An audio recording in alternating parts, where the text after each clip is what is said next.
김은석, 도둑인데 그게 죄인가? 예림이, 급해 봐봐. 아니 김혜수, 도둑인데 그게 죄인가? 이정재, 그래 맞아 옛날 뽀빠의 보스.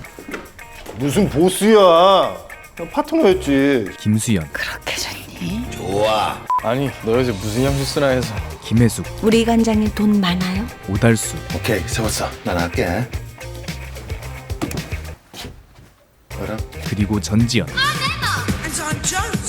똑바로 돼 이씨. 전지현 오빠? 근데 사랑에 매뉴얼이 없잖아? 등 초거대 주연급 배우들 총 등장으로 한국의 어벤져스라 불렸던 영화 도둑들. 오늘은 영화 속 비하인드에 본격적으로 들어가기 앞서 먼저 개성 넘치는 캐릭터들의 비하인드에 대해서 짧게 이야기해보도록 하겠습니다.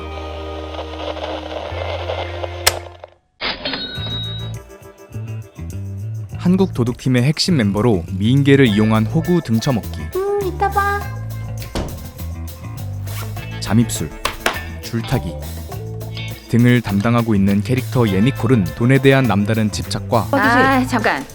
남들 돈 벌었다니 하지도 말어. 나 아니까 쓸데없으니까. 찰진 이불, 이쁘긴. 내가 볼 땐 어마어마한 쌍년 같아. 가지고 있는 게 특징인데요. 사실 초기 시나리오에선 존재하지 않던 캐릭터로 최동훈 감독이 전지현을 실제로 만난 후 삭막한 도둑들 속 해맑고 긍정적인 인물이 있으면 좋겠다 싶어 뒤늦게 만들어진 캐릭터입니다. 수고? 예니콜이란 이름은 전지현의 대표 CF 추억의 애니콜 핸드폰 광고에서 네? 어려서 이런 거 모르겠다고요? 애니콜 핸드폰에서 나오긴 했으나 상표명이어서 그대로 쓸 순 없기에 범죄가 일어나는 곳이라면 어디든 예 하고 달려간다는 의미로 애니콜을 예니콜로 변경시켜 탄생한 이름이라고 하는데요. 감독은 이 캐릭터를 이기적이지만 귀엽고 사랑스러워서 이쁘면 다냐? 미워할 수가 없는 나 이뻐도 다야. 그래 다이라. 캐릭터로 그려냈다고 하는데 특히 예니콜의 깨방정들은 전지현의 유쾌발랄한 실제 성격을 많이 참고했다고 합니다. 여튼 고급스러운 외모와 반대로 촌스러운 본명, 예니콜 본명 예복기 전과 앨범 간통죄로. 간통? 그건 간통이 아니라 사랑이고. 불륜인데 아름다운 애 괜찮다. 예. 말이 되는 소리를 해. 을 지니고 있는데 사실 원래 본명은 예지혜였으나 감독이 세련된 외모와 반대되는 재미를 주고 싶어서 촬영 중간에 예복희로 변경했다고 합니다. 또 다른 특징, 예니콜의 니코틴 사랑은 일단 니코틴을 좀 넣고. 영화 속 맛깔난 흡연 씬들과 달리 실제 전지현은 담배 맛을 전혀 모르기 때문에 맛이가 없어요. 기침을 참느라 대사를 놓치기도 하고 담뱃불이 붙지도 않았는데 담배를 빨아 NG를 내는 등 전지현이 예니콜을 연기하면서 가장 고통스러웠던 부분이라고 하네요. 참고로 펩시의 김혜수와 더불어 극장 내 남성분들의 마음을 불태운 캐릭터답게 극중 핫한 씬들이 많은데 여기서 이 대사는 난 향수 안 쓰지. 타고난 살냄새? 거기 남자들이 죽잖아. 감독이 시나리오를 쓰던 당시 사무실에 놀러온 전지현이 실제로 자기는 향수를 안 쓰고 로션만 쓴다는 말에 힌트를 얻어 탄생한 대사고, 또 다른 명장면 샤워씬에선 후에 살을 좀 더 빼고 찍을 거라는 망언을 한 비하인드가 있습니다. 작중 예니콜을 짝사랑하지만 좋다 씨. 이래도 되는 거야? 너 쟤 좋아하니? 아니요. 절대 티내지 않긴 개뿔 대놓고 들이대는 너 나 믿냐?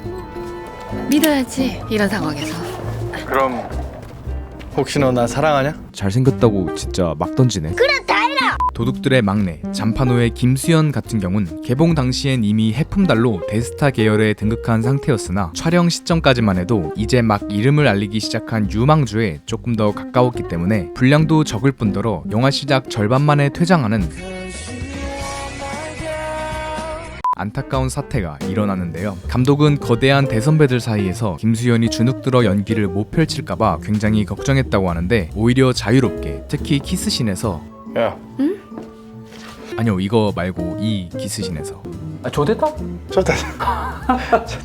스스로 디테일을 만들어가며 연기하는 김수현을 보고 감탄했다고 합니다.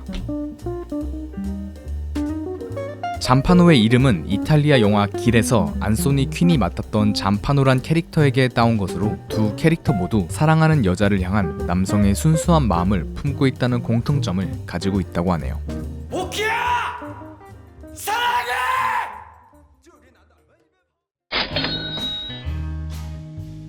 가장 독특한 닉네임 씹던까 내가 고기야? 이게 진짜 똥 닦은 걸레를 입에 처물었나. 어서 어른한테 씹던 껌 씹던 껌. 씹던 껌 같은 경우는 원래 시나리오에선 다른 이름이었으나 초반부 껌 붙이는 장면에서 영감을 받아 변경된 닉네임이라고 하는데요. 문자 그대로 왕년에 놀던 사람이라는 의미가 있기도 하고 그냥 이 이름 안에 캐릭터의 모든 게 담겨 있어서 김혜숙 선생님 본인도 굉장히 마음에 들어한 이름이라고 합니다.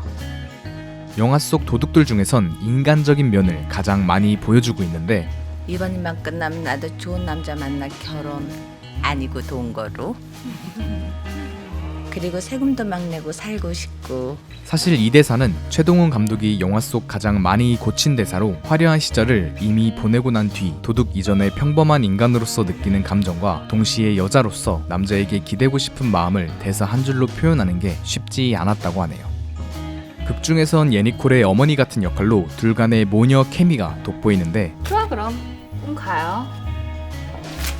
재밌게도 이 씬에선 두 배우가 평소보다 조금 더 오버스러운 연기를 펼치고 있는데요. 이는 영화 초반부 깔아둔 꿈짜리 복선을 나 지난번에 개꿈 하나 꿨는데 외국 나오면 죽는다네 점장이가. 야, 오드리 헵번도 죽는데 네가 왜 못 죽니?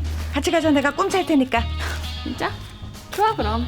영화를 처음 보는 관객들은 기억하지 못할 것 같아서 일부러 과장된 연기를 펼쳐 관객들에게 각인시킨 것이라고 합니다. 아니에요. 내가 꿈을 잘못 꿨어요. 우선 단돈 80만 원으로 마카오 카지노에서 하룻밤 만에 88억을 땄다는 아저씨가 정말 하룻밤에 88억을 땄어요? 3일 걸린 거지. 1년 대 하룻밤 걸린 거고.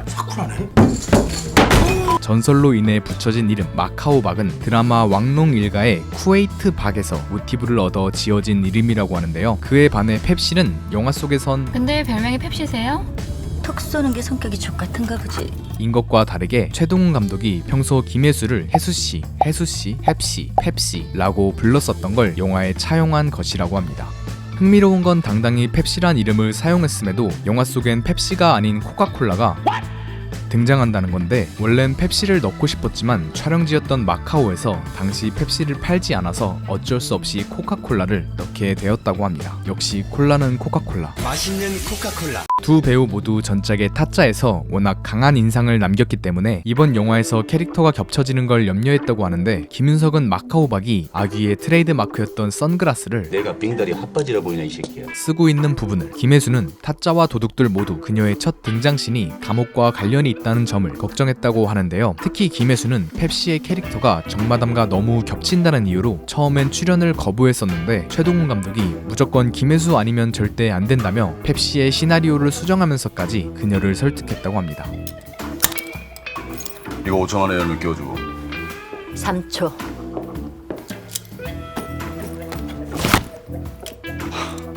재밌는 건 영화 속 펩시의 구수한 콩글리시 Hey, who are you? No. I go through the front. 때문에 개봉 후 김혜수가 영어를 못한다는 이미지가 생겼었다는 건데 사실 김혜수는 5개 국어 능력자에 당연히 영어도 굉장히 잘하는 배우로 최동훈 감독이 한국 도둑들의 컨셉을 살리기 위해 Hey, are you crazy? Oh, 그게 영어야? 배우들에게 일부러 촌스러운 발음을 부탁한 것이었다고 합니다. The backside is too thick. 한국 도둑팀의 보스지만 막상 부하에겐 찍소리도 못하는 야, 예니콜 들어갔니? 다야 찾았어? 닥쳐주세요. 나 졸라 집중 중이니까. 뽀빠이의 이름은 최동훈 감독이 오래전부터 사용하고 싶었던 캐릭터의 이름으로 강하고 세 보이면서 동시에 강한 욕망을 품고 있는 느낌을 주는 것 같아 선택했다고 합니다. 같은 팀임에도 불구하고 누구도 신뢰하지 않는 개인적인 디스, 홍콩, How many people? 원. 성향을 띠고 있는 캐릭터인데 어디가? 네 팀 버려! 네 팀 버려! 최동훈 감독은 이를 영화 초반 팀원들이 모여있는 곳에서 일부러 혼자 떨어져 나와 담배를 피는 샷으로 뽀빠이를 담는다거나 그 사람이죠. 형이 접대겠던 그 배신자 새끼. 같은 복도 장면에서도 펩시나 예니콜은 정상적인 앵글로 찍지만 뽀빠이의 앵글은 일부러 살짝 기울여서 찍는 등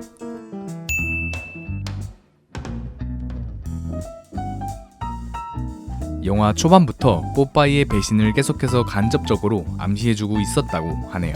또한 원래 시나리오에선 이런 배신의 결과로 죽는다는 설정이었는데 뽀빠이 역으로 이정재가 캐스팅되자 연출부에서 굳이 이정재를 죽여야 하나 싶어서 수정되었다고 합니다. 마지막으로 중국 도둑들 사이에서도 1도 위화감 없는 아베 한국 도둑. 한국 놈이었냐? 보면 몰라. 앤드류 같은 경우는 영국의 앤드류 왕자에서 따온 이름으로 감독이 재미를 위해 일부러 제일 고급지고 우아한 이름을 설정한 것이라고 하는데요. 도둑 주제의 새가슴이라 고생하기도 하고 광등어를 몰라 무시당하는 등 什么？刚说什么？说什么感动啊？再冒吧，没有啦再冒吧。没有啦 이뻐. 수많은 개그씬들을 담당하고 있는데 특히 그중 지갑씬은 钱包，钱包不见了。 아이고 씨발. 도둑놈들하고 일하려니까 불안불안하네. 원래는 예니콜에게 발로 차이기로 되어 있었고 실제로 가슴에 상처가 날 정도로 열연을 펼치셨는데 후에 감독이 예니콜을 굳이 폭력적인 캐릭터로 그려내고 싶지 않아 통편집 되었다고 합니다. 영화 속 카메오로 등장한 신하균의 후반부 잡지 사진은 영화 초반부 거기 한번 서보실래요? 촬영 당시 찍었던 사진을 재활용한 것입니다. 참고로 잡지 속 철통 같은 보안이라는 깨알 포인트가 숨어 있습니다. 그런 보안을 깨부셨던 10던 껌의 껌 장면은 영화적 상상력일 뿐 실제 껌으로는 레이저를 막을 수 없다고 합니다. 또한 이 씬에선 생각보다 껌이 너무 쭉 늘어나 배우분들이 순간 당황했다고 하네요. 또 다른 카메오 주진모의 이 씬은 이 새끼 이거 두통이 왜 이렇게 많아? 아 이거 하나 쓰세요. 그거. 타짜에서도 그렇고 최동훈 감독이 듀퐁을 좋아해서 넣었다고 합니다. 특유의 사운드가 마음에 든다고 하네요. 또한 이 씬은 원래 감독이 침을 클로즈업으로 찍자고 했는데 촬영 감독이 거부했다고 합니다. 내 소리 집어쳐. 사운드적으로 이미 충분했다고 합니다. 다이아 찾고 뿅 가버린 뽀빠이의 표정은 8번의 테이크 만에 나온 장면입니다. 감독은 씬의 포커싱이 약간 흔들려 있어서 아쉬웠지만 그래도 표정이 너무 마음에 들어 사용했다고 합니다. 누가 봐도 샤넬 협찬 같아 보이지만 자체 제작한 옷이라고 합니다. 후에 전지현은 영화가 1000만을 넘을 줄 알았으면 협찬 받을 걸 이라며 후회했다고 합니다. 혜수 누님이 아름다우십니다. 이뻐. 근데 사실은 촬영 감독이 김혜수와 호흡을 맞춘 경험이 있어서 김혜수의 가장 아름다워 보이는 각도와 구도를 정확히 알고 찍은 걸로 평소에도 최영한 촬영 감독은 배우의 연기가 좋아도 얼굴이 별로게 나오면 다시 찍자고 할 정도로 배우의 얼굴, 다시 말해 영화 속 비주얼적인 부분에 대해 신경을 많이 쓰는 편이라고 합니다.